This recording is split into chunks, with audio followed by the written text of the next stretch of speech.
लाल gram सभा साहबुल उनकी तरफ से ज्ञान लगा है हम और हमारी तरफ जय हिंद नमो बुद्धाय जय संविधान दर्जी है।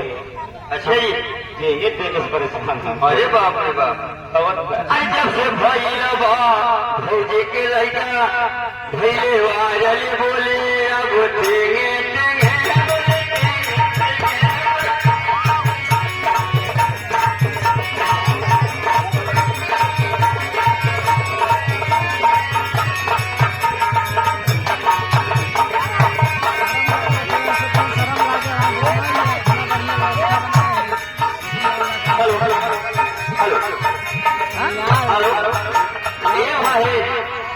हम उनसे अपने वंश से हम उनका देखली।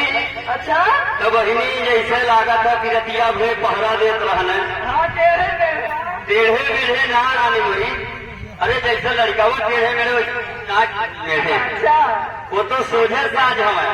अच्छा, हमारा लड़का वो सोझे साज हाँ। अच्छा जी, लेकिन वही उनके अखिया देखली ना। अच्छा,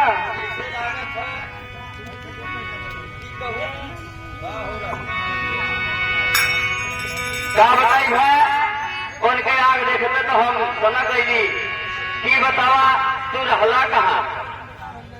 तो कहा था कि ऐसा कोनो बात ना है। हाँ जी, कहीं हम जागत रहनी रतिया भे तो हम कहली कहाँ जागत रहला। तो हम कुछ पूछली तो बतावत का है। क्या बताओ थे नो? हेलो,